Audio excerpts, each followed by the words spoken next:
If everyone can hear me, we'll call the meeting to order. The very first thing we'll do is call the roll. Commissioner Stubblefield? Here. Commissioner Wilson? Here. Commissioner Spain? Commissioner Spain's absent. Commissioner Moore? Here. Commissioner Eden here. There's 4 of us here, so we have a quorum and we'll call the meeting to order. Very first thing let's do, let's jump right into reports, but first, I know, Russell, you're going to do the EMA report, and if you would on the EMA report and on your report, make them complete but brief.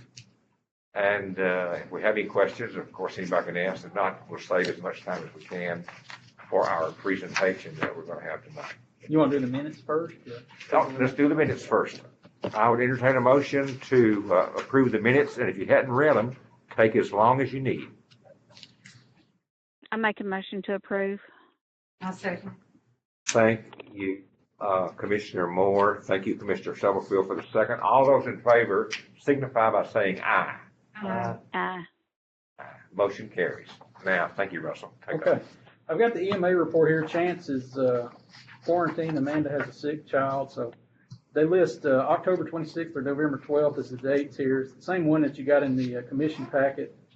They had some vehicle crashes, house fire, illegal burn, livestock rescue. That was where 2 calves got down in a really deep sinkhole. Had to send some folks down in there with ropes and things like that to get them out. It took a few hours. If anybody's got any questions, Chad will be glad to tell you about it. They had a lost person out in the Coopertown area. I think it was like a runaway juvenile. They ended up finding her at a later point. They did some Homeland Security meetings, 911 meetings, team meetings. That's for their volunteer special response team. Unless anybody's got any questions about that, that's all of the EMA report. Questions?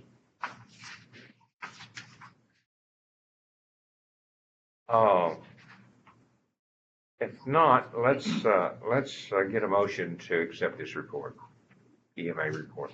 I'll make a motion we accept it. Thank you, Commissioner Wilson. Second. I second. Thank you, Commissioner Moore. All those in favor signify by saying aye. Aye. Motion carries. Aye. Thank you. Just move right on Right. into the EMS report, we did 890 total responses in October. 584 of those folks we took to the hospital. You can see the differences there. We did more calls, really, and more transports than we did this time last year and last month also. So our transports have picked up. 29 calls a day is what that gives us. Rick will go over the collections numbers there. If you move to the fleet report, we had a really great month of October there with our fleet. We had a few little things come up. Really, the largest one was one that had to be towed in and had some thermostat issues, blew a hose off out on the side of the road. It was going to overheat, so we had to tow it in. The rest of it's just 2 headlights and some other emissions related stuff. Had some tires put on one end, a rotation of tires, rather. Just normal maintenance. That's all on that one. And we're ready for Rick's report, unless y'all have any questions. Okay, Rick. All right. For October, we billed $505,126.70 on 633 billable encounters. That was up from $387,475.60 on 483 billable encounters or billed encounters in October of 2019. But our average per encounter decreased from $802.23 to $797.99 in 2020. Cash collection decreased from $229,757.86 in 2019 to $196,952.28 in 2020, which is a difference of $32,805.58. Our expenses in October 2020 were $723,413.67 compared to $722,404.91 in October of 2019. The difference, if you look across the expense column, they're 287, 391, 333, 355, then it jumps to 722, 723. The reason for that, 2019, that's the month that we expensed 2 ambulances. And then So those were both expensed that month. But then this year, we had one ambulance that was expensed, and we had 3 pay periods as opposed to 2. So that's the reason for those last year and this year's jump in expense based on the comparison, among the other 4 years prior.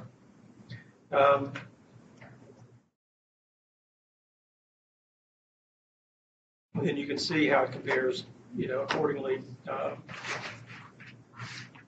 as far as volume goes, expenses, and also year-to-date collections of $673,086.26 compared to $759,954.40 this time last year.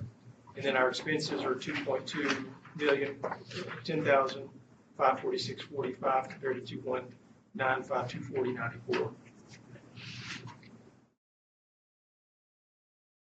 Refresh my memory, Rick. Yes. This column right here on 2020, is that year to date or is that annualized? No, that's year to date, just through the month of October, July through October. All right. 2019, is that for one whole year or is that the same Same time. same apples for apples? Correct. Okay. That's right. Okay. And like we said, from a revenue standpoint this year, our run volume has been down somewhat because of COVID. You can see we're rebounding, and I mean we're having more runs this month than we did last year this month. So I do think that'll continue, and we'll bounce back some.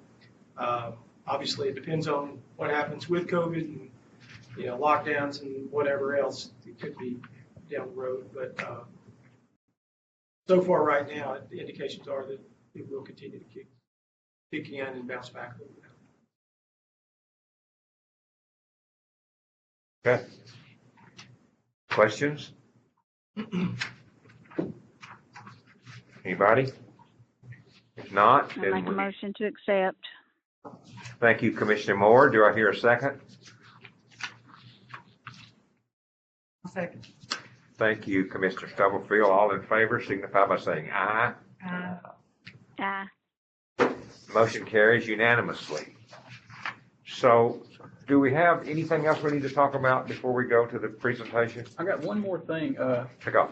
So far this year, in this fiscal year, we've spent $20,000 in COVID expenses with gloves and all those things, gowns, masks, suit, blah, blah, blah.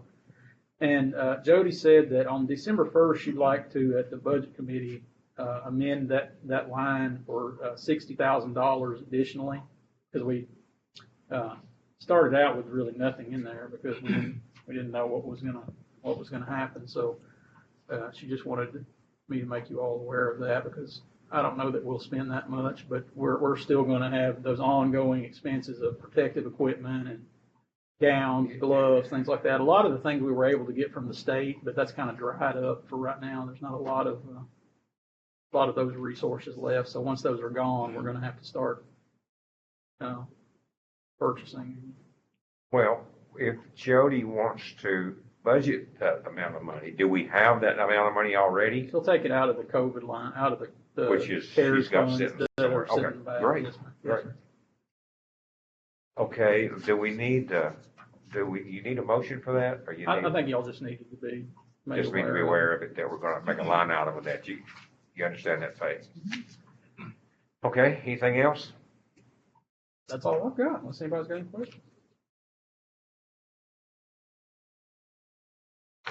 If not, let's go right into this presentation that we've been working on for a few months. Rick, if you would take off, I know everybody's got a handout and we're gonna have it on the screen. Commissioner Moore, can you see it on your tablet? It's easier your phone. Oh, I'm on my cell, so go ahead. We'll send you a copy in your email. That's fine. Thank you. okay. Okay, we just have to, maybe, as you're explaining it, just know that there's one that don't have it, but you can have it, Commissioner Moore, anytime you can get to one of us. Stacy, we'll make sure you get one. Okay. Thanks. All right. So as you guys know, I mean, we've been working on this for a few months, mainly there's been two phases of it. One being the data collection side, and then the other one is the introspection side into what we do and how we compare to some of the data from the other counties that we have looked at. And the first thing we had to do,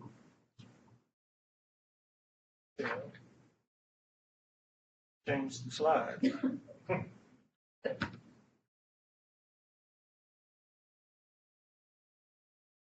There it is. Is that me or you? No, I just, when I Must have moved, went to sleep. Oh, that was me. Okay, got it. Move the little mouse pointer.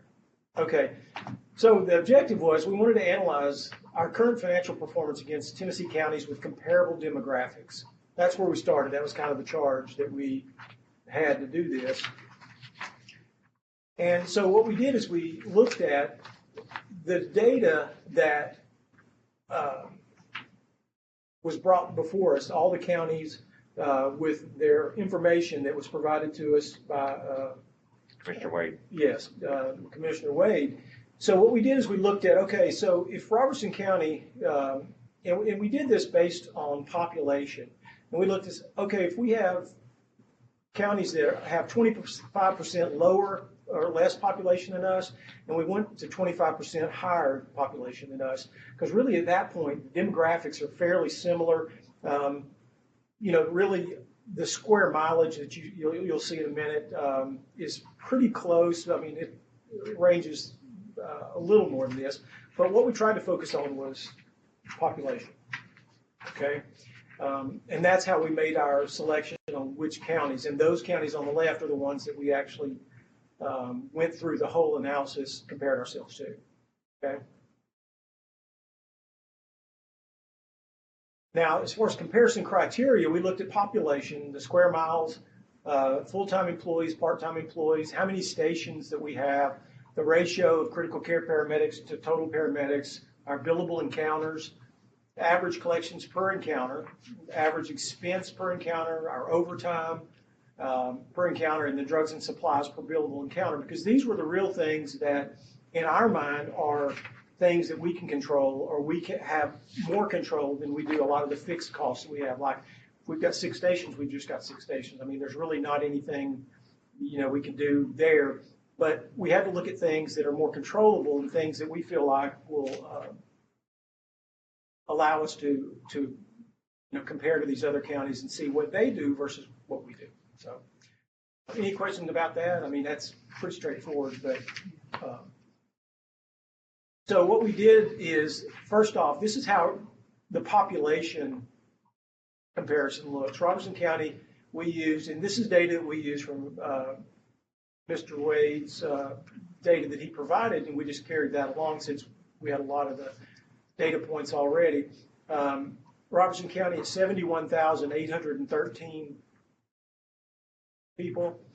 And you can see Putnam at 80,245. And again, this is roughly 25% over and 25% lower. It might be just a little bit different, 26 or something, but to get a good cohort of counties, we wanted to make sure that we got as close as we could.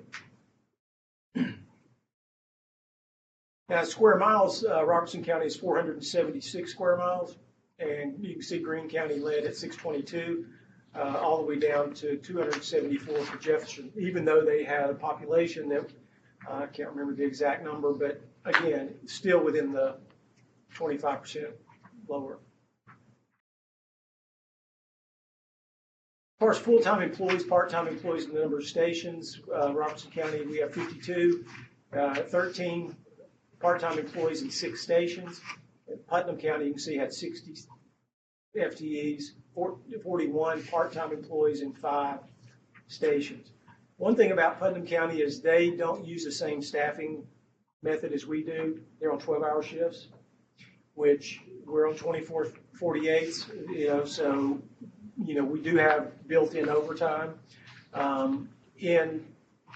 So that, that's one thing with their 41 part-time employees, you can pick up a 12-hour shift or something. It's not like a, person here where we have them on for 24 with built-in overtime. And then Anderson County at 75 FTEs, 20 part-times, and 6 stations. But I would maintain that Anderson County, being up in the Tri-Cities area, they've got more municipalities in closer proximity, so their population is higher. And that's how they can get away with only 6 stations. Okay. Now, critical care paramedics, total paramedics, you can see Robertson County, we do lead the way there. 50% of our paramedics are critical care paramedics. Next being 42%, and Dixon at 32%, and it goes down. Putnam, we weren't able to get a real answer from them, so we're not really sure how they stack up with us there. But I would maintain that it's definitely not anywhere compared to 50%. And again, there's a cost that comes along with this as far as the level of care that we do provide. And that's one way that we feel like we provide great care. As we go into it a little deeper, we'll talk more about it. All right, in billable encounters, one of the things that would look really, really out of kilter was the fact that, Putnam County, even though they're in our same cohort as far as, the population, they had 13,515 billable encounters, and we had 6,664. So, if it just by the surface, it looks like, wow, they collected $2 million or whatever more than we did. But as you'll see in a second, if you look at it on an average per encounter basis, we actually do better than they do from a collection standpoint. So the next slide, average collections per encounter, we collect $355.16 on an average. Putnam's $328. Places below us. Dixon leading the way at $390, and then Coffee County, Greene County, Anderson, and us. So we're kind of middle of the road there. So we do feel like that there's opportunity for improvement on the revenue side, but we're definitely not way out of line or far behind these other counties. Any questions about that? I mean, that's...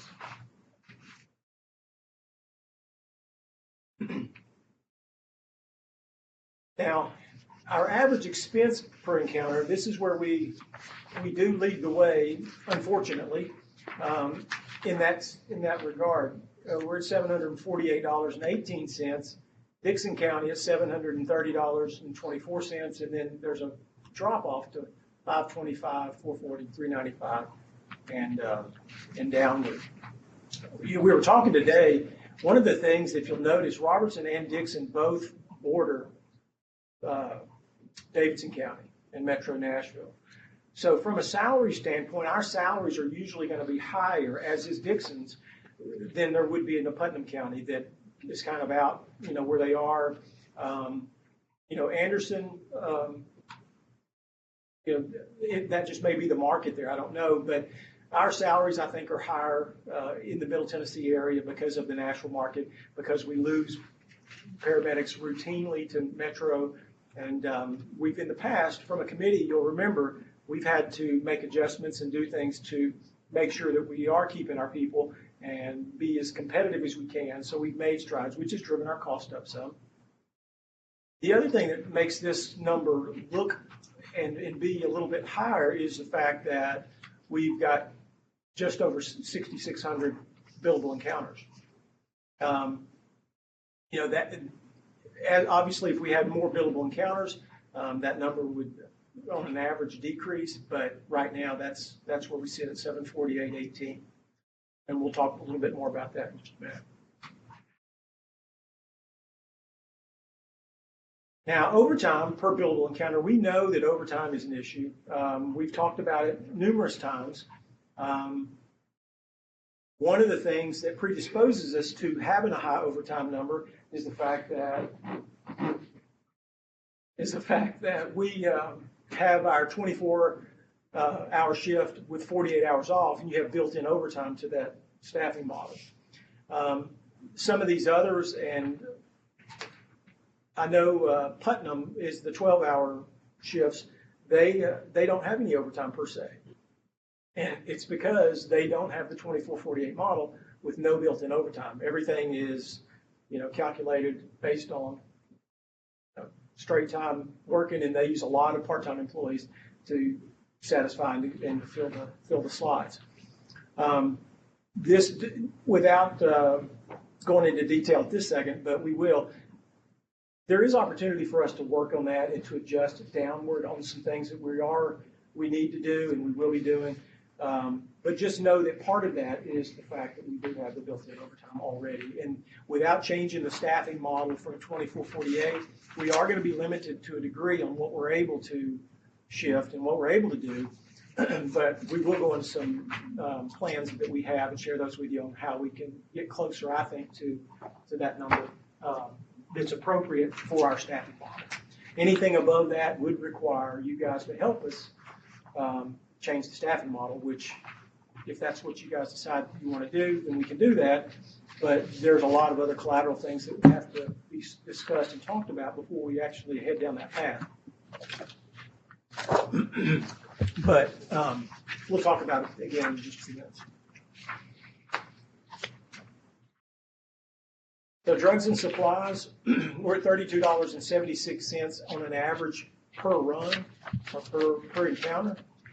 And one of the things, as you guys remember, last year we won Service of the Year, ALS Service of the Year, for the protocols and the aggressiveness of which we take care of our patients. And they were recognized in the state as, I'm not going to say best practice, but they felt like the best in the state last year in the ALS. So with that comes additional supplies. We start IV antibiotics on trauma patients in the field. We do, a lot of different things, from a sepsis standpoint. If a patient presents and we feel like that there's potentially a sepsis patient, we do start and make initiatives in the field there to start care, which costs money. When you do that, it doesn't translate necessarily back into your revenue because from a billing standpoint, these are just global charges. In other words, if it's an ALS transport and you get to bill the ALS code, you get to bill the loaded miles, and that's it. There's no line items for, we use 2 grams of Ancef, we use, anything else supply-wise. So some of these services that are out there, and they're doing, like Josh, I get tickled at him because he said, yeah, they stare at them on the way to the hospital. Whereas we're actually, back there doing something for them and trying to get them tuned up a little bit to get to the ER so that hopefully we can put them in a better position to get better and, recover and get out of the hospital. So with that comes a cost.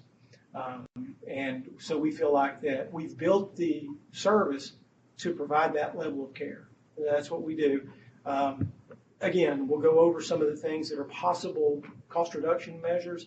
But again, it's not that far out, but at the same time, we feel like it's very warranted as far as the level of care that's provided to our patients. But again, everything's on the table, and that's a discussion. So we will. Yeah, if you multiply 32 times the billable hours times 12, it would be a number big enough to see. Well, yeah, $32 times 6,664. But even if you back $10 off of that, I mean, you're still looking, over 10,000. But again, that's a trade-off. So, yeah, I know that if it's my parents or me or somebody, I'm happy with that number. But if it's down to just dollars and cents, which I've been reminded on numbers of occasions, then maybe that is too much. Yeah. Well, that's why we're analyzing this, but also this issue of the furnishing the fire departments. Yeah, and I'll get into that. Okay. From a supply standpoint, we do supply the fire departments in the county and in the city, oxygen, disposable supplies, things like that, which all cuts into our supply cost.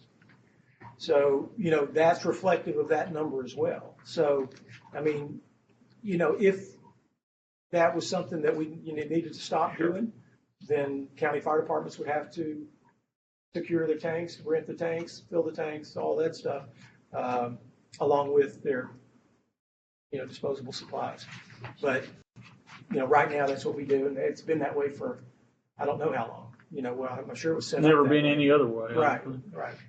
Is that a normal thing for other counties to do? That's a question I don't think we asked. But just in my knowledge and background, I've not known it to be that way.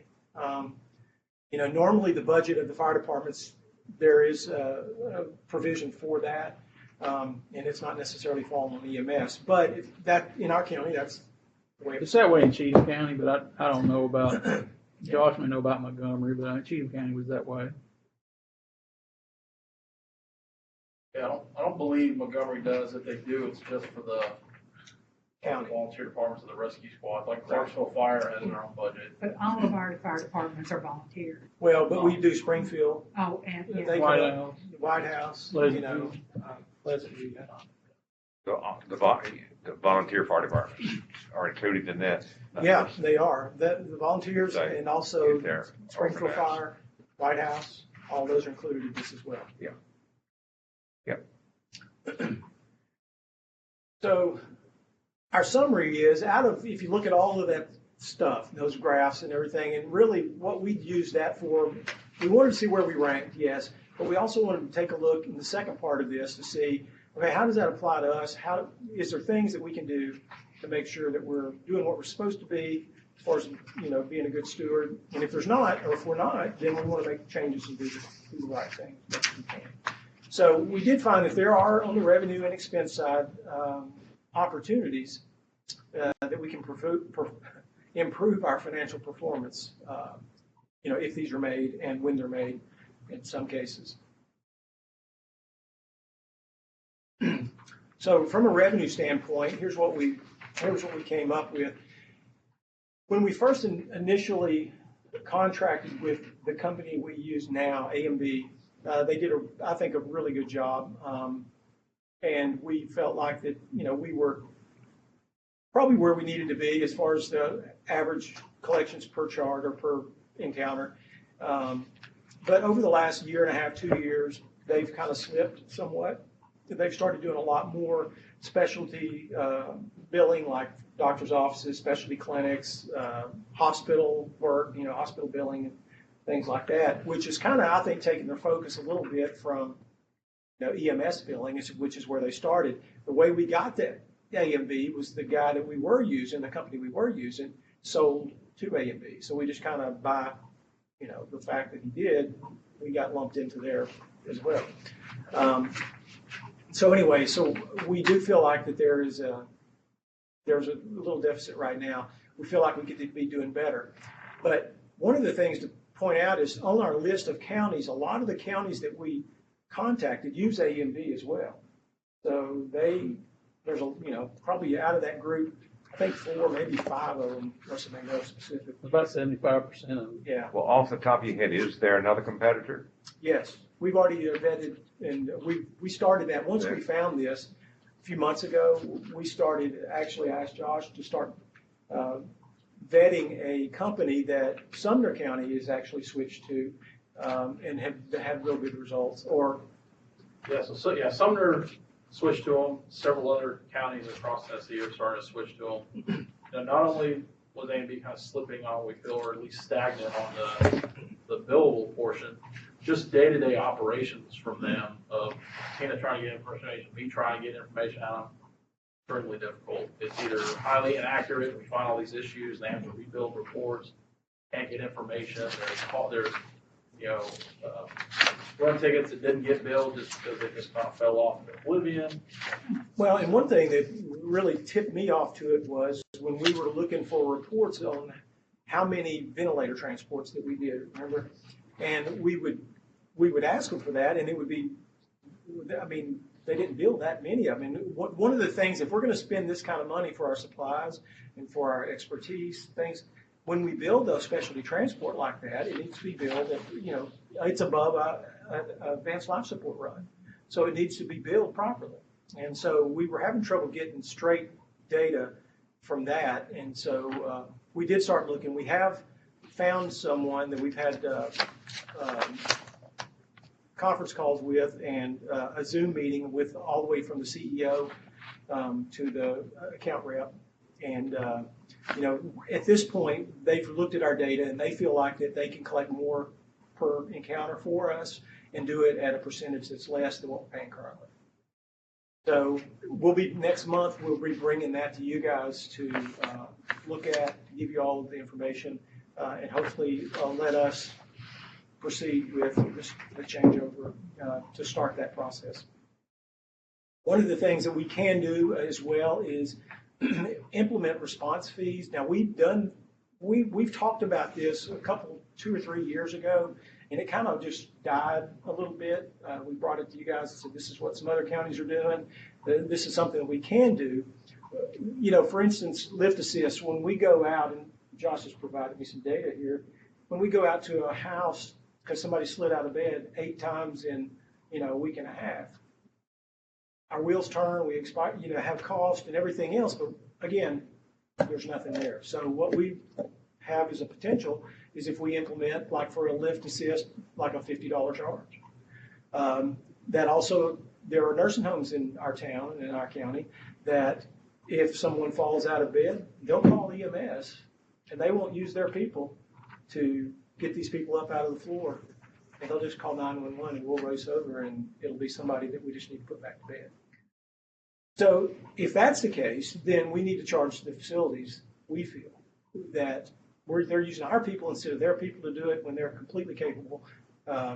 Problem is they try to run them with staffing that is so skeletal at night that they may not have, I'm not being sexist, little Susie is this tall trying to, get somebody my size up may not be possible. But, that still needs to be considered for them. And Stacy can speak to that. It's not all of our nursing homes, but there are a few that still do that. And, sometimes that is an issue. So we would generate that invoice? Yes, it would not be billed through the company. It would just be something we generate and we send to them directly.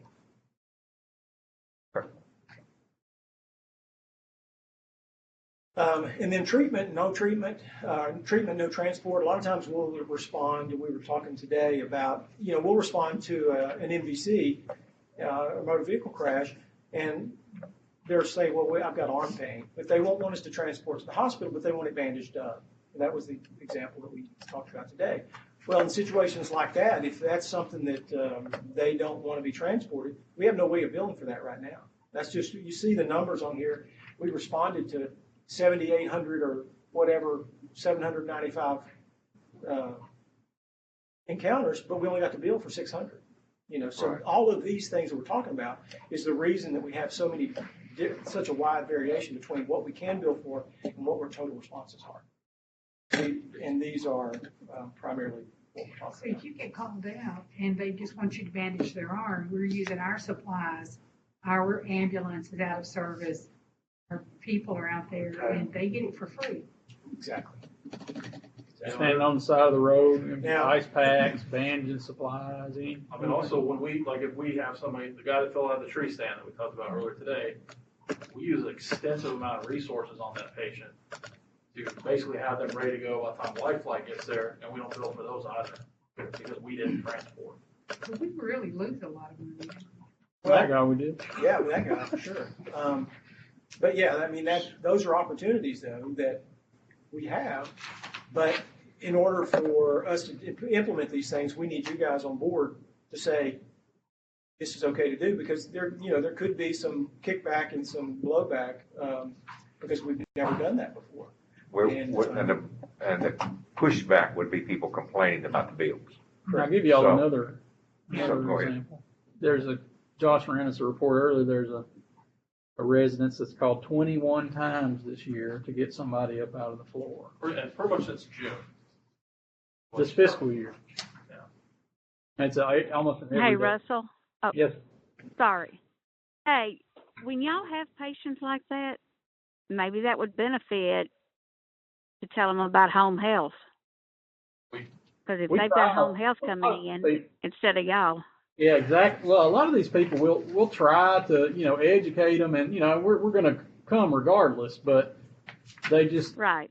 Occasionally you'll have somebody you can really help, and then some of these folks they just kind of, I know they'll come out here, so I'm going to call. Yeah, I was going to say the one that. All right, I'm going to bring you brochures. Please, we'd love some brochures. I would say I specifically talked to them about home health, and they were not interested. But if we sent them a bill, that They might get it. that They might might get spur the interested, education yeah. real quick. Well, here's an example of what kind of money we're talking. So this report was from January 1st of 2019 through December 31st. And for public assist, which is just going to a house and helping, he slid out of bed, it was 489 times. And if we charge $50, that's $24,450, okay, which is not a ton, but if you do at the facilities, and then, DOA with no resuscitation, with transport, DOA with no resuscitation, no transport, refusals with no treatment, there were 940 of those. And that's 1 year. Yes, which equates to 47,000. And then refusal with treatment, 201, that's 30,000. So all in all, we're looking at probably $116,000, $120,000. If we charge $50 and if everybody paid. That's correct, yes. Now, we're pretty sure everybody's not going to They pay. will not. So that was my next statement is that's the numbers we're talking about. But in reality, if you got 50% of that, but even then, 50,000, when we're looking at every dime that we need to recoup, then that's significant. Another thing that we need to talk about is we have been working with Northcrest to, when we do have a transfer, we've had a situation over the last, this has been going on this whole year, and we've worked with Chris Locke a lot on medical necessity, appropriateness, and completeness.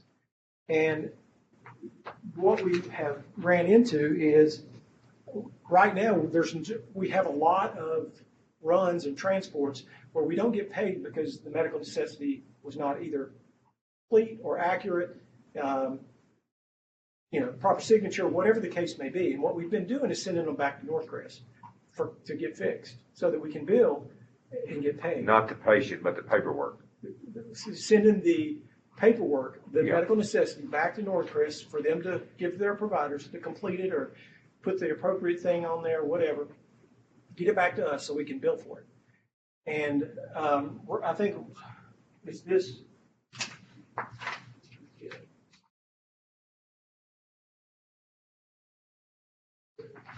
You gave it to me, Josh. Yeah, this year, year to date, we're at about $55,000 we've lost out on the no medical necessity. Is Chris helping us? Well, Chris is, we haven't seen him, heard from him in a while. He called me a couple of weeks ago, and mainly to discuss the TriStar or the HCA thing that's. You called him or he called you? He called me. So, we discussed that. But, as far as sending them back, at first it was pretty responsive, and I'm not throwing him under the bus. I know he's got a ton of stuff to do. But when you're looking at revenue, that's revenue that's sitting out there, and it's not for him to do this. No. He just needs to make sure that the person that is supposed to do this is doing it, which we have found that that's not necessarily the case lately. And we've got a list, a lot of them that. We mailed some over there certified last week, just so they could be delivered and Tina can bill them after the fact, after 60 days. If they don't turn it back in within 60 days, we can file and show proof that we tried to get it and file it. And refile. But if you don't, you'll miss the time to file. But the reality is Northcrest would be doing that for us with no benefit to them. They wouldn't That's get correct. anything. But They it's would their not. job. But that's one of the things. But they're not worried about that when they call us to come and get them. All the way down to, you guys were telling me today about somebody calling from OB recently that the baby was going to be transferred downtown and they wanted the mom to, and you guys had directed them to get a prior authorization number. And the first thing they said was, well, is there any other service that'll transport them without it? And then I guess we don't know, Russell doesn't know what happened. I don't think they ever called that, so they But must they have found didn't call somebody us that did it back. with that. So there's things like I just that. don't want to go through the trouble of doing it. I mean, Well, they nobody- straight up told nobody- us that flat out. It's not our job to worry about the insurance. You guys should have to deal with that. Well, But we can't make that call because of Because the it has to do, potential we gotta have an fraud. authorization. They have to be the ones that do that. So I'm just saying all this to say you add 50,000 here, 20,000 here, 30,000 there, and it adds up. And so Yeah. those are opportunities that we see in that regard, that we feel like that, again, we can play a little more hardball about the medical necessities and things like, until it's actually complete, not move the patient. But is that really being patient advocates? Is that the right thing for the patient at that moment? You know what I'm saying? Well, I mean, that's So- what they're doing. But the fact is, that kind of situation is where we really could use Chris, that's why we got this liaison set up. Now, I know I'm just talking out loud, but maybe we can work on that between now and the first of the year, that relationship. And if, Well, and it's not that we have a bad relationship with Chris. He's great. I mean, he has helped us on a lot of fronts. where he had, And really what happened is when COVID hit, I mean, a lot of constraints, restraints, and other things hit them. At So I Northwest. think, from our standpoint, we might have been here on the totem pole, but now we're, 6 rungs down. Right. So, again, Yeah, I'm not throwing mud at them. I'm just saying that we've got that issue sitting out there that we are going to have to work on and make sure that we are getting proper. And there for a while, he was coming to most of our meetings. I'm sure the COVID's done. Right. What meant, but we need him back. I think there's a lot of struggles over To there. share And his opinions with us. Right. And if there's something we need to do different, we want to know that, but we're doing what we were told to do to get these fixed, and it's not being fixed. yeah, Anyway. but in North Crest's defense, with their business falling off as a result of Sure. the pandemic, Sure. That's what I was saying. they probably had, I'm sure they've had bigger fish to fry. Absolutely. Yeah, I Now- completely agree with you. Now, we need, if something is gonna happen on whatever happens, we need to be on the ground floor with UCO, whoever that is. Well, and we have a good relationship with HCA already. Good. And we do have that interface currently with Skyline and HCA.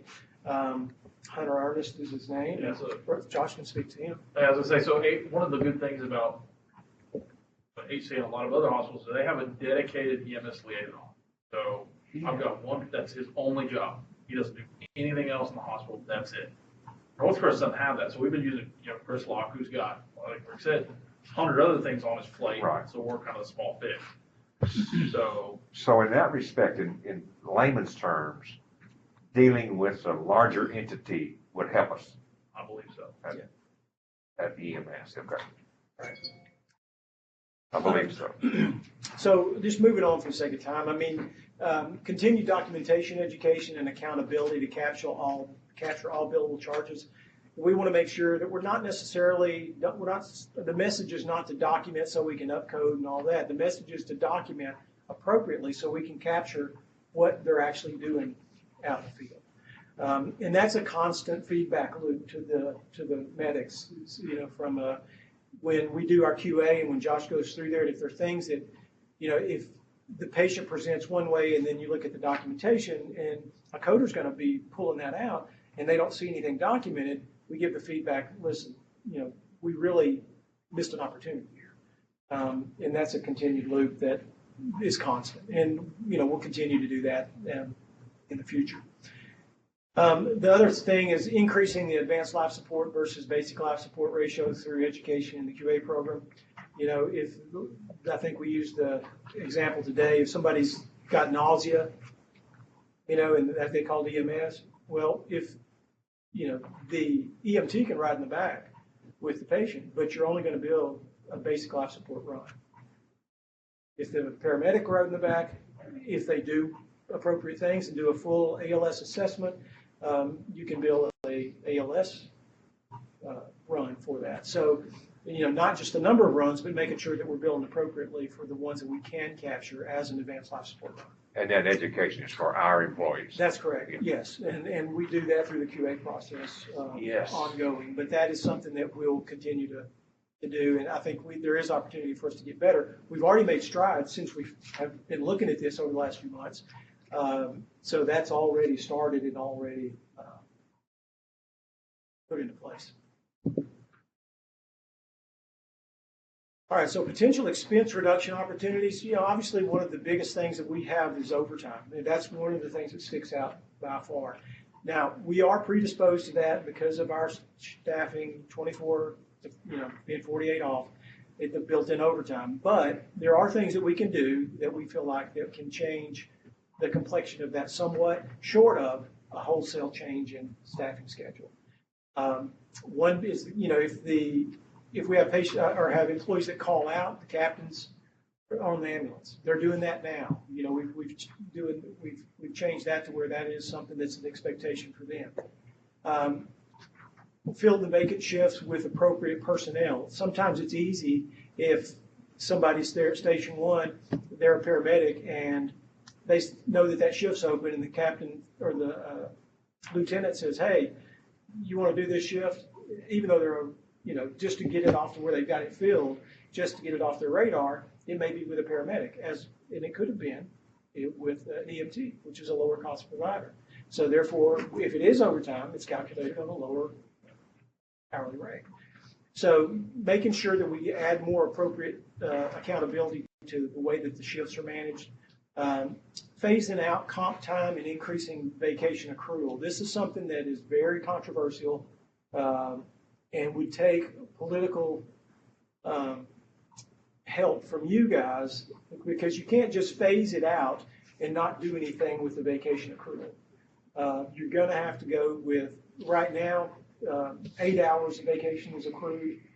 When you start, Russell, you might want to talk about it specifically, but if we moved it up from 8 to 12 hours of accrual, remove the comp time, and then therefore you don't necessarily have the same opportunity to use comp time to calculate your overtime. So, you want to say anything about that? Well, comp time is paid out at straight time, but the thing about, so we'll start at how time is accrued. So every employee in the entire county that's on a 40-hour week, they accrue 8 hours of sick time. So that's deputies, people in the license plate office, Chad, me, Josh, a paramedic. They all get 8 hours. So where it takes me a month to get a day off of sick, it takes an ambulance employee 3 months. So that's kind of out of whack, I feel like. So same thing with vacation.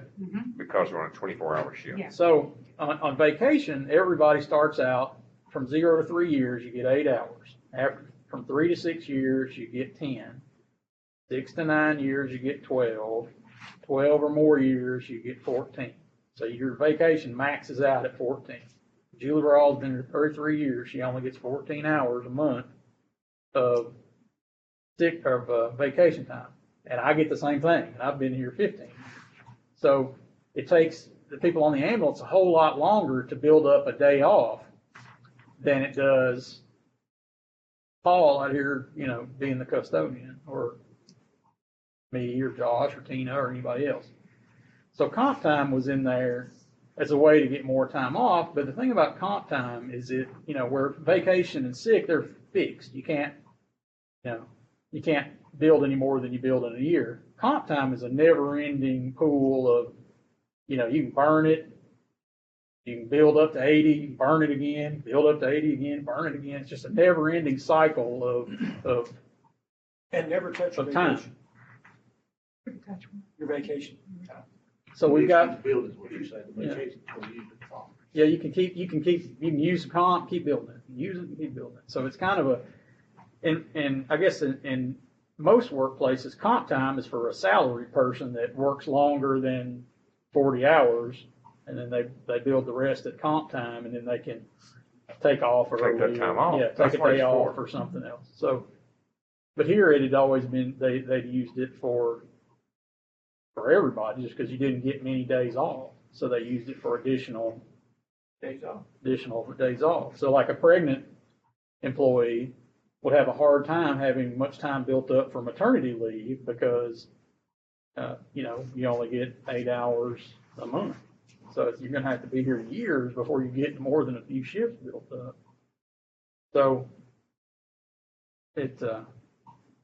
it would be nice to end comp time, but increase the vacation and the sick to something more appropriate for a 24-hour employee. Well, the sick mainly, even if it was equal to the 8 hours that they accrue on the same time frame that they accrue, not 3 months, but every month.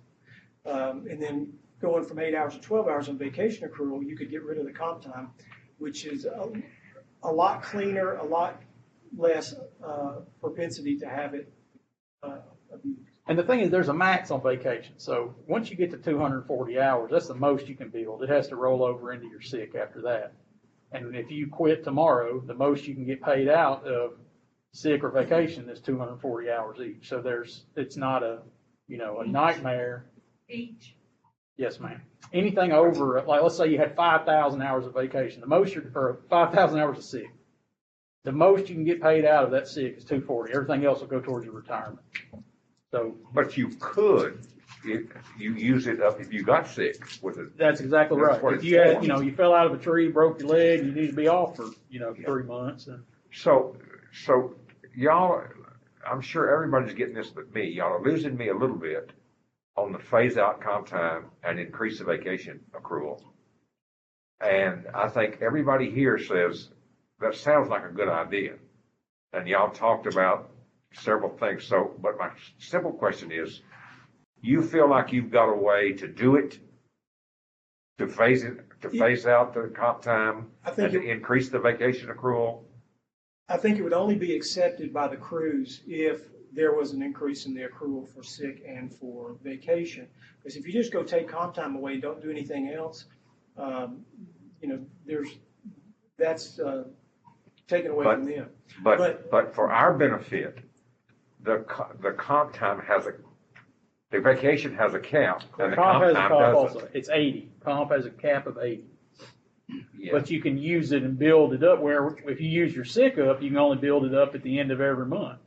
Yeah. You only get a fixed amount. Comp, I can work a 24-hour shift and put that in my comp bank. Now, And I use it later again and build up another 24. Now, the way this translates into overtime is they take comp time, you're still filling that spot with possibly or probably somebody in overtime.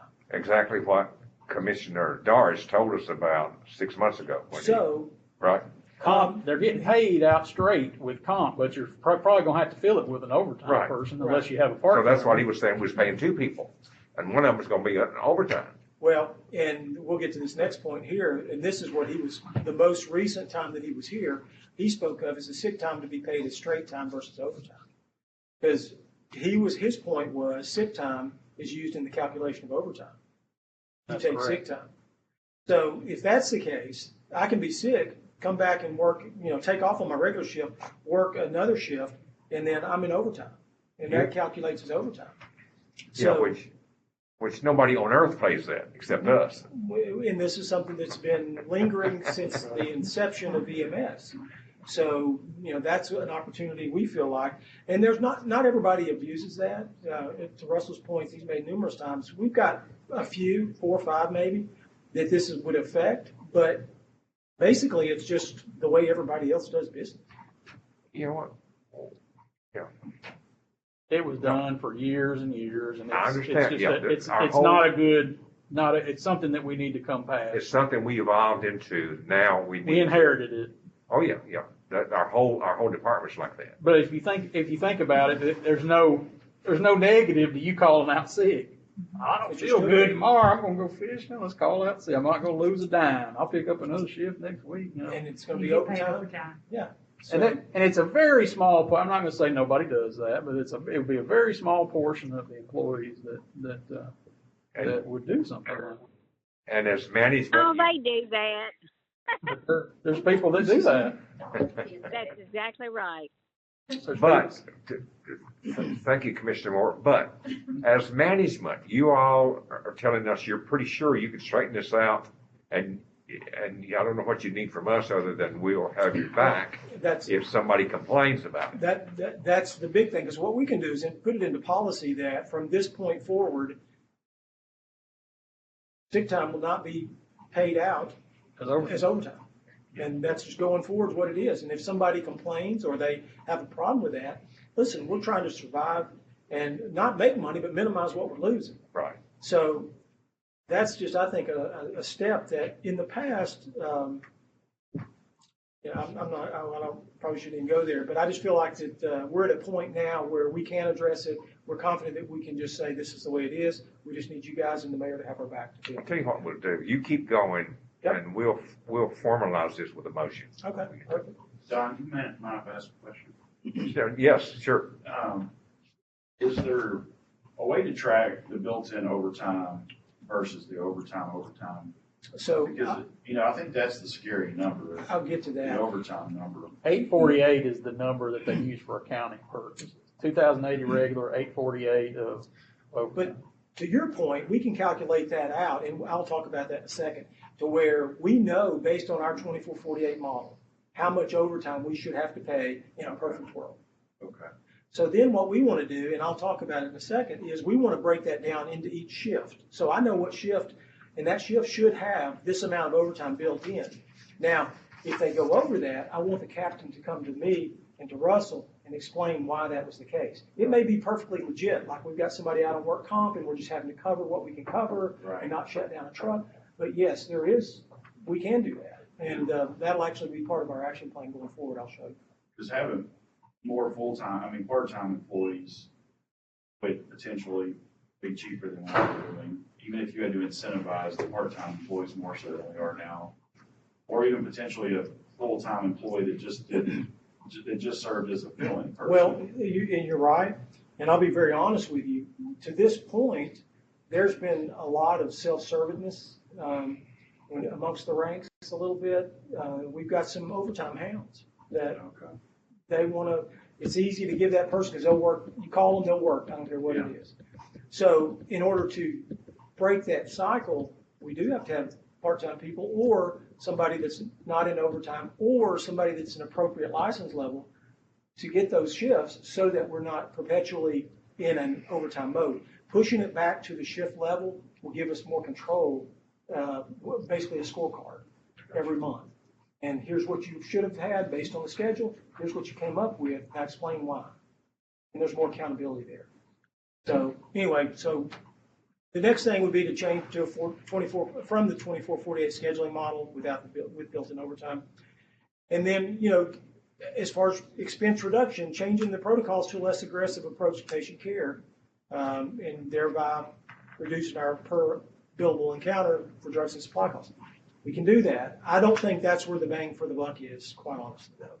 I think we've established that standard of care and that level of care by the people that we have raised up, taught, sent to critical care school. All these things we built to be a really, really good service as recognized by ALS Service of the Year. But I don't think that's the bang for the buck. I think the bang for the buck is the overtime, and I think some of these other measures that we can do short of that. It may come to that, but at the same time, that'd be my last resort if I'm looking at it, because that's not as completely far out of whack as if you see the overtime and the overall expense. Drugs and solutions or drugs and supplies. Anyway. Expand the convalescent business to distribute cost over more billable encounters while increasing marginal revenue. A few years ago, we slowed down doing convalescent because our wheelchair van went kaput. Basically, we didn't replace it, but we looked at the cost and we looked at the revenue, and it was very incremental revenue for a convalescent run as opposed to our normal ALS, BLS runs, specialty care, things like that. But what it would allow us to do is spread the cost that, the $748 per run cost that we have now. If we increase the convalescent runs, it might be that we picked up to 8,000 runs a year or 7,000, whatever it is. Therefore, our cost would go down and be more in line with the other counties. And we still do discharge from the hospital, transfers, from the hospital to downtown, nursing home to the hospital, all that type of stuff. What we don't do currently is doctor's offices, dialysis, stuff like that, largely because the unit has to stay there with the patient while they're there, while they're in dialysis and everything, and then at the doctor's office. And if you've got an ALS crew that's sitting there, that's a waste. It needs to be staffed appropriately to be able to do that. Not saying we can't do it, but that's an option, and we'll have to make a little bit deeper dive there to make sure that if that's something we need to reconstitute or do something different there, we can. But anyway, that's it. The other one is stop providing the oxygen disposals to the fire departments, which, whether it's in our bucket, whether it's in the county's fire department budgets, whatever, it's still a county expense. Right. I think, in my mind, in this, for what it's worth, I think it's probably something we should just leave the way it is and understand that that is part of that supply expense. You know, I agree. We don't have any way to bill for it. we're exactly. No way. Well, no, we don't either. Everybody. From a supply standpoint, we don't either. But the thing, and the other thing is, Chad and Greenbrier, but they can't buy that stuff for what I can buy it for Right. either, because we buy in such a Right. bulk. Right. And, it's just not, and the fire departments do a lot for us. I mean, I'm not, And Chad, it's not that we're advocating for that. It's just when we're looking at opportunities and things that are out there that, hey, you know what? Yeah. That is an expense that is really, you know, something we could control, but it's a shell game, to Josh's point. Whether it's over here or whether it's over here, it's a county expense. Yeah, at the commission level, we wouldn't get anything. somebody's going to have to pay for it. Yeah, exactly. So anyway, not that we're advocating for that, but that is something that we could potentially do.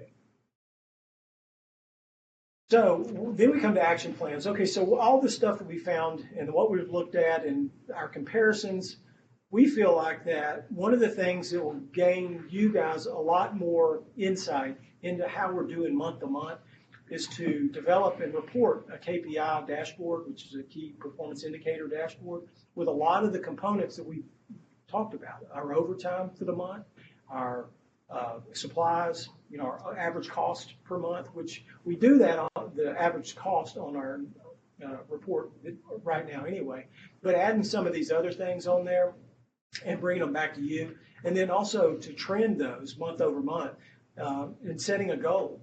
To Josh's point, if we have an understanding of what our normal, this is what, if we followed ideally, what our staffing schedule is, we've got this many hours of overtime built in for every month. When we've got something that deviates from that, it would hit our KPI report, and we would have to explain it to you guys. So there's a lot more accountability to us, but that accountability rolls downhill to our captains, which I feel like is an opportunity that we have currently. And I think that's something for you guys would put your finger. We're very open with you about any question that you ever ask us, but I think just to give you a little more insight and keep your finger a little on the pulse, so to speak, I think that that's something that we could do and report every month that would increase visibility for you guys as we move towards our goals and cost reduction and the increase in revenue.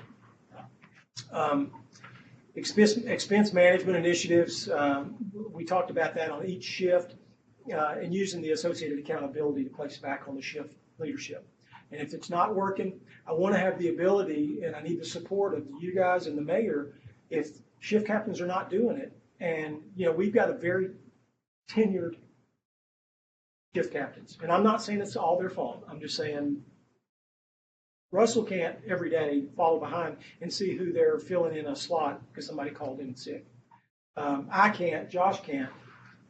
That's why they're there, is to manage the shifts. They have very independent ways of managing each of the shifts. And so I think adding a level of accountability, and we've set expectation before, but not to this depth, I think is a good way to put it. And by doing that, I think that what we'll see is we need your support, the mayor's support. If that is not happening and they're not responding well to the accountability, can't have the dead end there. You have to be able to say, okay, well, here's ineffective management. We're not leading the ship. We're not managing the resources of the ship. And quite honestly, through progression of discipline, they may not be in that role. They may be back to a paramedic role or something that we need to get somebody in there that can manage that piece of it.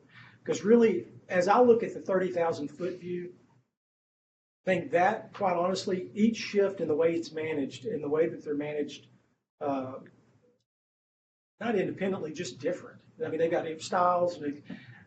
They have to be able to understand the financial impact of decisions that they're making and not necessarily just do it because it's easy, we've always done it that way, or whatever other reason. Right. It's got, this level of scrutiny is being placed on us, therefore that level of scrutiny is going to get placed on them. I mean, and if they're sitting here, I'm gonna have to say the same thing. I mean, that's just the way it is. And then effective immediately, we are gonna change to where overtime will not be calculated on sick time, period. So Russell and I will draft the policy. We'll bring it to you guys this next month to review and to look at and know that that's gonna be in place. And it may be that first of the year, that's gone. If we can get it done before that and start the 15th of December, fine. But I think having it on the first of a month, especially first of the year, that's probably more preferable. Yeah, I mean, I would say, you write it effective at our next meeting, whenever that might be. Well, it won't be by the 15th, because this is, No, it'd be right after that. well, we could give you the authority tonight to do it. Okay, well, that's fine. If you want to do Could we? I that, mean, I don't know why not. then we will do that and we'll make it effective December 1st. like on this, if we accepted this action plan on the revenue and expenses with the formalized motion, that would be in there and you can pull the trigger. That's correct. Okay. Absolutely. Is there So- more? Not much. So these are the immediate steps that we want to take that we feel like will gain more clarity, give us an opportunity to stop some of the bleeding, establish some goals on where we want these expenses to trend towards, and you'll know when we get there, and then you'll be able to see it month over month at EMS. So another level of visibility. Now, this is more of an intermediate action plan. We'll work with you guys to develop a staffing plan if we need to change and we just can't get over the 24/48, the built-in overtime and all that. We'll work with you guys to develop something that meets the needs of the employees and the county's interest, and whatever that looks like. But we just want you to know that we're willing to do that. We feel like that, yes, overtime is an issue.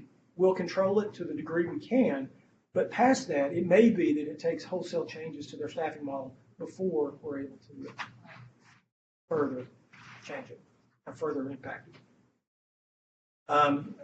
Robertson County leadership will continue vetting the revenue cycle. We'll bring that to you guys this coming month in our meeting, and we'll give you all the information, and hopefully you guys can make a motion. We proceed with that and change companies.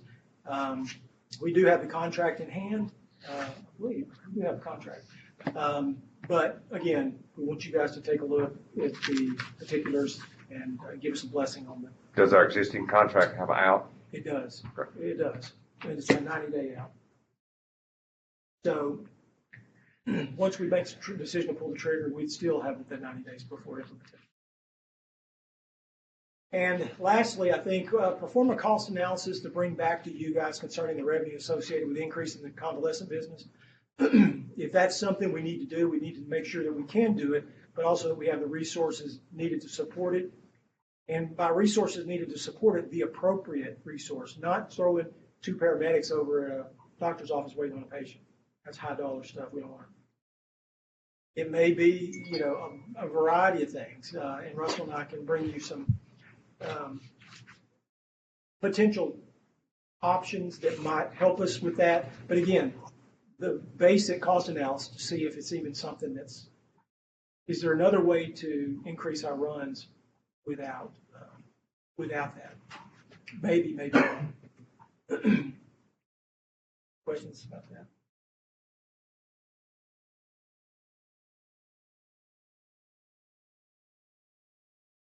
Comments or questions? I feel like that this was really healthy for us. It's really good, as much as painful as it is for everybody and everything. At the end of the day, it's a good thing.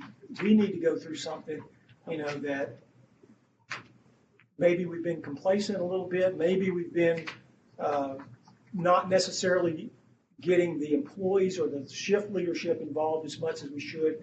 We're trying to go a path.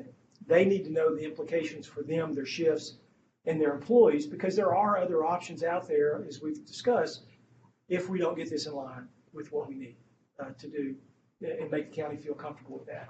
We don't want to go on the P route, privatization or something, because there's horror stories out there. I know some counties do it. We've got emails from the state saying some of these places just pull out overnight and leave you 911 service. Sure. Just, you know. And then there are other private companies out there that do things, but we feel like whenever that is even considered, the level of care provided for the county just immediately plummets because they do not have the same clinical prowess, number one, but I'm not going to say integrity. They just don't have the skills because they don't have the type people that we've trained, and they don't do a lot of the advanced protocols that we do. Rick, does does any of you employees know what we're thinking about doing? Have you discussed it, or is it too early to discuss? No, what we did last month is we took this in a different form. It wasn't in the finished form, but we showed the captains and lieutenants that here's what we're doing. Here's what we've been tasked to do. And, you know, I think it was uncomfortable, but they know things are on the horizon and things are coming. The key is going to be to translate their knowledge of what's out here and what we're doing to their shifts and the way that they manage it. And that's where we say that the accountability, if they don't embrace that and get that through their head, that that's what's being asked of us, therefore that's what's going to be asked of them, then that's when we have to make other decisions and do things. Because at the end of the day, we have to have effective leadership at all levels. You know, the thing about this service, and I said this back in the report that I did for the hospital, as when I was a consultant for the hospital, this is a cultural issue. This is the culture that we've dealt with for this period of time. And, you know, you have to shift culture eventually somehow. And really the way that it's been up to this point is, well, I've been here for a long time. You know, I'm not saying who it is or what it is. There's a lot of untouchable type, you know, behavior. And, you know, I hate that to be the case, and especially when that's in a leadership role, you cannot effectively shift culture. So one of my favorite sayings is you either change people or you change people. So, and I make a joke about it, but in effect, it wouldn't take but maybe one before everybody and then start flying. But the short answer to your question is yes, they've heard it in general one time about a month ago, which we were, well, it was almost formulated then. Rick told me what he's going to do, and I said, absolutely, you start the process. Yeah, they're very aware of what, so there's going to be some change. So what we'll do now is, now that we've had this discussion and you guys know exactly what's going on, we will translate this back into specifics for the shifts and making sure that all of the indicators that we're talking about are being, you know, you can't manage something if you're not watching it, you know, because if you don't know, so we're going to give them the opportunity to know what the, you know, deficits are and where they need to improve. And then we're just going to have consistent accountability, not sporadic, but every month in our supervisors meetings, they're going to have to answer for how they manage their shift for the last month. And then from there, we'll base a lot of decisions going forward on how we, and I'm not, like I said, I'm not saying it's all their fault. Shame on us for not already doing it. But at the same time, you know, the level of scrutiny's increased to us, and it's going to roll. Well, this has been, let me say this, and be sure to put it in the record, that this has been a wonderful exercise. I personally have been involved. I really got involved with a couple of counties. One of them is Sumner County. And I can tell you, relatively, we're right on track with Sumner County. How much overtime we pay, how much we bill, how much they do a little bit better than us, but they're about a little over twice as big as we are. But this process is, I think, going to lead us down the road that we're going to be much better for it. And you can see this, you know, all this was come up internally. We didn't hire a consultant. We didn't hire, all this is internal. And we know 2 or 3 things. We need more revenue, or we need more calls. We need more business. And we need to cut our expenses primarily at the overtime level. Let me interject something too. Sure. We talked about earlier today. We made a preemptive decision to add a truck to Springfield a couple years ago. I remember that, the third truck. Yeah, well, it just hit on this last budget year. That's when It it did. hit everybody in the face, that So- it went up $500,000. We did that in preparation for White House and the needs over there for covering, taking one of our trucks from Springfield over to Crossroads or where it is and do zone coverage there while the truck in White House is taking a patient to Nashville or whatever. We did that preemptively, knowing that they're building hundreds of homes out there. And so now, to Don's point, maybe we were a little early for that, but at the same time, we're well positioned for growth in the future with increased runs, with things that are going on in the county from a growth standpoint. I mean, out in Coopertown and Pleasant View, and then you've got White House and the real growth areas. There is about 1,400 new homes we can count right now in White House. Now some of them are in Sumner County, but they probably fall within our jurisdiction. That's ours too. Yeah, that's ours too. It's in the city limits. Yeah, and all the apartments that were being built and everything else. So we're well positioned from that standpoint. I know it's painful right now, but I do believe that we're going to grow into this a little in short order. But with that said, it doesn't fix now. And still, this is very helpful and very healthy for us to do. So that's something that we felt like that we needed to do. Because at the time, we didn't know what was going to come from White House. We knew generally what the run volume was, and we were trading off some zones and some things with Sumner. And it has shifted our payer mix just a little bit favorably when we got rid of some of the things in some other areas and, picked up some city limits of White House. So that's been good. But at the same time, if you take that truck out of the mix right now and you look at this, it would look way different. Oh, yeah. Well, I mean, what happened to us? What happened to us, and the budget committee saw it, we actually saw it too, when we added the truck. It wasn't just the truck. It was the 4 employees staffed 24 hours a day, and it comes up to almost to $500,000 to increase the budget. The budget went from 4.5 to 5.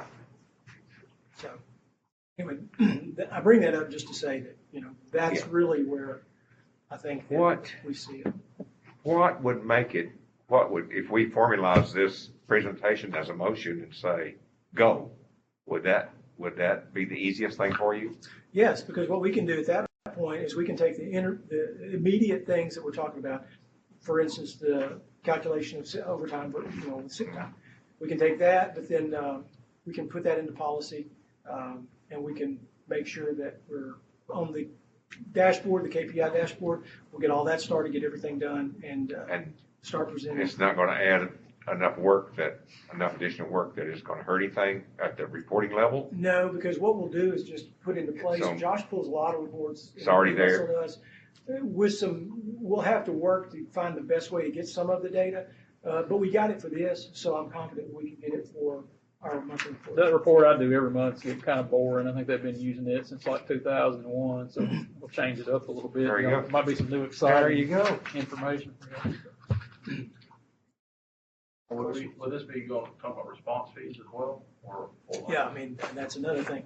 Are we looking at adding the lift assist fees and response fees, or you want to? I don't know, but I think we need to know just exactly what we are voting or trying to approve.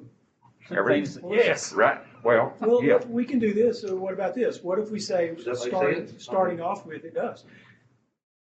We're going to write a policy to eliminate overtime on sick time. Okay, Let's there do you go. that. That's one. That will be helpful for us. As far as the response fees, if you guys want to think about it or talk about it and let us know next month. So you say to approve that one tonight and one only, and then these others, something we need to. Because some of them are on there, they're not going to necessarily need approval. We're still going to do the reporting to you guys with all the key performance indicators and all of that. All of that stuff will, but when you go back, like here, so we'll establish the goals, and you can see effective immediately, overtime will not be calculated on sick time. We're still going to do the management initiatives and implement them on each shift with accountability. So those are, we are going to do the KPI. So that really on that screen, all we need is to say, okay, it's okay if you guys do that. And make a policy that says we will not calculate overtime on sick time anymore. So we can do that. On the next one, most of those, that is next month on the revenue cycle management company, we're going to bring to you guys. The staffing plan is going to be an ongoing conversation between us to figure that out. And then what we will do is we will start the cost analysis on the convalescent. So really, out of the actions right now, all those things will be happening in the background, but the main one is the sick time. Comp time, sick time. Yeah, the comp time, that's going to be The another bottom one discussion there, as well. effective, I mean, the overtime will not be calculated on sick time. I think comp time, we're gonna have to have some other hands in that because the county's policy manual is what set the rates for sick and vacation, the progression and the amounts. Right. So that would require a change in that. So I don't know when, how often, it seems like they redo it annually or something like that. I don't know if that's a personnel committee or what, but. Yeah, well, we could do it as an addendum just for the EMS department, once we know what we wanted to do.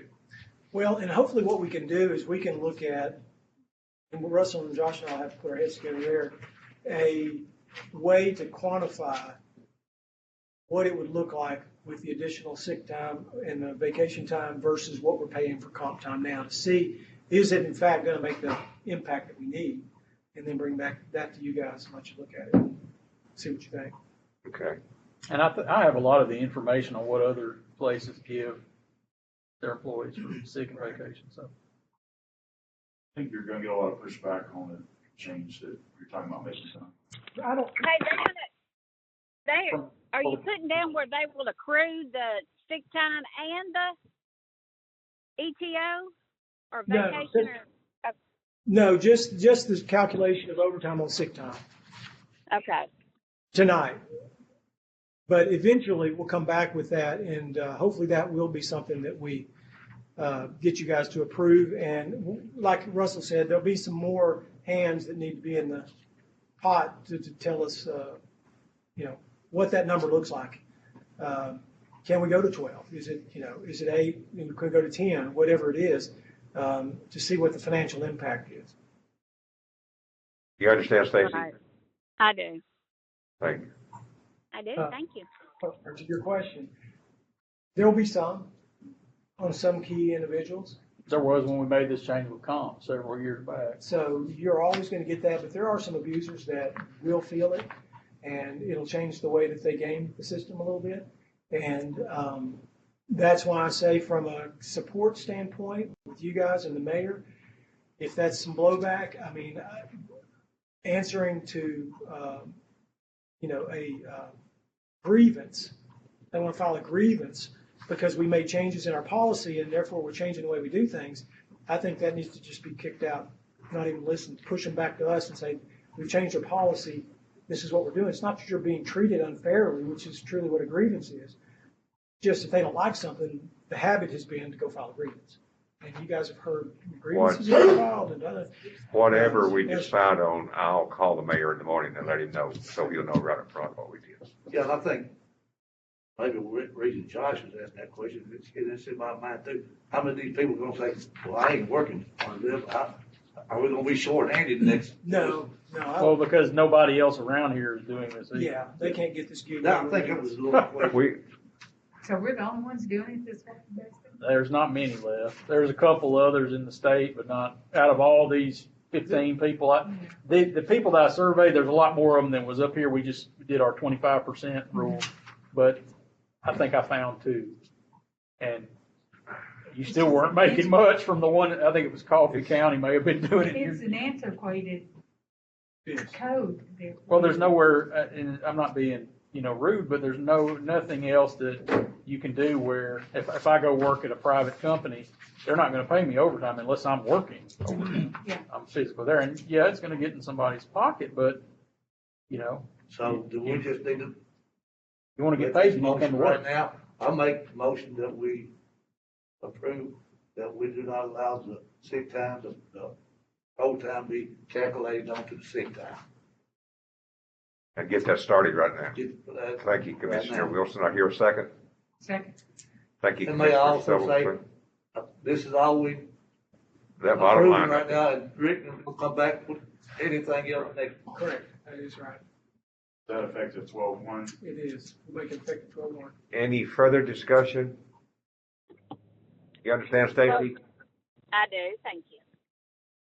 We're specifically talking about, the overtime will not be calculated on sick time. No further discussion. All those in favor signify by saying aye. Aye. Motion carries unanimously. So let's take that and run with it. And does anybody else have any questions about the proposal or the report?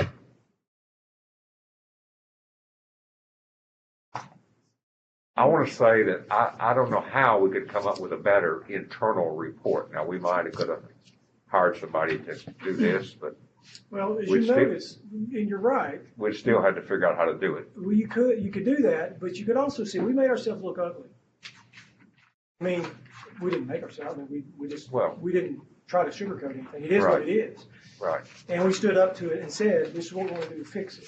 And, you know, I think that if you get somebody externally coming in, I mean, you always wonder about internal bias. Oh, yeah. But at the same time, I think we've called a spade a spade. Yeah, well, that works both ways. It That's does. what I'm It not does. saying, I'm actually using the word internal as a bit of a compliment beyond those two. Well, I appreciate that. And I mean, Russell and Josh, and even Tina did some fact finding for us as well. So it's a team effort. I think we just set the course. We were charged with something that we needed to do. I didn't want a pile of papers to be dumped on us and compared to something that we really aren't comparable to. Right. And I think that's what we tried to show, that we tried to make apples and apples comparisons. And like Russell said, there's probably 15 other counties that we discussed or talked about that really, they were facing things that we don't face because of the size and other things, or even smaller, you know, that really only ones within our little cohort group. We felt like 25% high and low would be the sweet spot that would capture people that faced a lot of the same things we did. About 2 months ago, I was talking with Sumner County. So I started with the mayor because I know him. And then he got me to the EMS director. Well, he'd only been there 1 month. Yeah. Because his comments were absolutely worthless to what He I came wanted to from know. a department that had no issue with collection or anything because of their tourist population. Yeah, well, no, they had all kinds of issues, but now they They only have but anyway, three units. so he sent me the whole financial statement, which I got right here. And, they're about twice as big as we are, and their overtime, built-in overtime is almost the same as ours, dollar for dollar. The low 7 figures. Well, we want to see that come down. And But anyway, their total billings and what they collected was a little bit better than ours, but not much. And they had, they had 2 really big areas, Hendersonville and Gallatin, that we've got what we got. Well, and their billing would be a little bit better on an average per encounter because their payer mix is way better. Yes. Because Yeah. they have, Oh, yes. there's Oh, a lot yes. of fluency Oh, yes. there, there's a lot of working class, there's a lot of commercial insurance, and we've got some, but we don't have near what Sumner County does. So theirs is going to be better. Any other comment about the report? Very interesting. I've learned a lot. Good, good. Okay, you're still going to look at the difference between doing 12-hour shifts and the 24, 48? Well, as we get into it, I mean, we'll look at alternative models to that. What we'll have to do is look at it now, just first off, what you're going to be faced with is in essence hiring a whole other shift of people to do that. If you And cut, unless you and use if we all start part-time. cutting people's pay, we're gonna start losing them to other counties. There's a lot of collateral things you have to worry about when you do that. Yeah. And so Right. those will have to be taken into consideration. So, because if you take out the built-in overtime, you're going to have to raise their average hourly rate Right. to compensate for some of Because that, that's what they live on. because that's what they live on. But, with that said, before we go down that path, let's see exactly how far we can get this down to where, to Josh's point, the number that we expect in overtime, right. how are we comparing and how are we performing in relation to that number? Once we know that, we'll know what's the floor that we can't go below because of the way we're staffed. But only when we do that will we get to that point and be able to be able to make that determination. Well, I like the fact that Robertson County is top of the line as far as critical care, and I don't want to lose that value over money, and I know both of them are issues, but if you've ever had to call an ambulance to your house, you appreciate that extra critical care that you get. Right. And then people wouldn't, because not everybody ever uses an ambulance, but. But when you do, you want them to be qualified and competent. Right. Well, and I can tell you, when I travel around the state to other EMS agencies, almost all of them now have heard of us, they hear good things about us. The hospitals are spreading good words about us. We get people when they leave here, when they quit Robertson County, they're quitting because they're moving out of state or whatever, or they're going to Metro. They're not quitting to go to Sumner or Montgomery or whatever.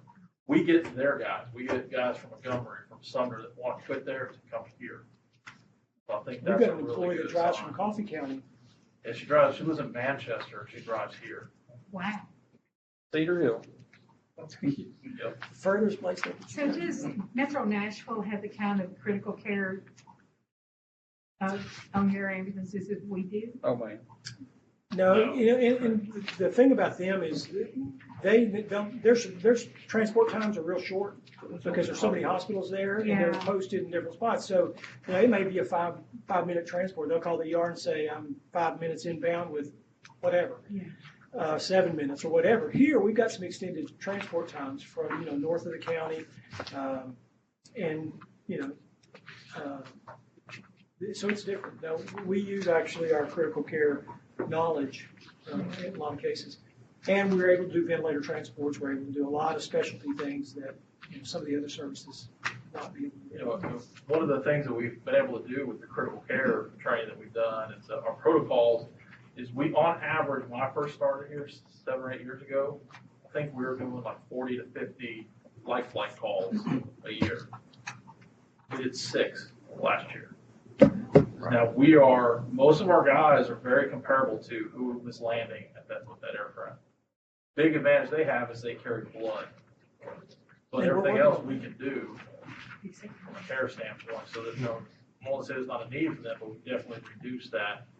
That's a reduced cost to the patient, reduce There's a whole lot of assets difference of in using. Oh, it's unbelievable. And we're able to take care of a lot of that stuff. Well, and when we do find in situations where our medics inappropriately used an aircraft to fly a patient, we counsel on why you shouldn't have done that from the clinical side of it.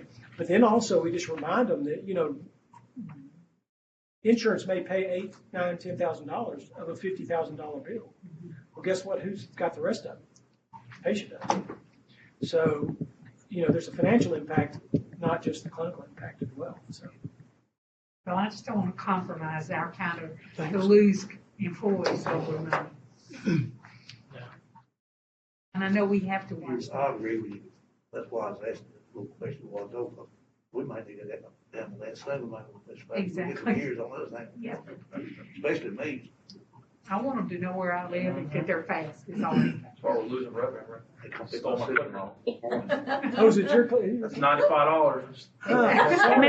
$95. I didn't even buy that. It goes with the match. Any other comments? Mr. Chairman, Yes, do we need the motion for the $50 fee? we're gonna wait on For that, the non- Stacy. We're gonna wait Okay. 1 month. We're gonna wait 1 more month at least on that. And you are. Okay, because I'd like to do that for the fire department as well, but we can't, so. Okay, if you would think about that, and then we'll bring that up next month. Okay, great. We'll have a little agenda. Thank you, Commissioner Moore. If there's no other questions, I'd entertain a motion to adjourn. Ooh, I make a motion. I'll second. Thank you, Stacy. We're adjourned. Thank you. Thank you, guys. Thank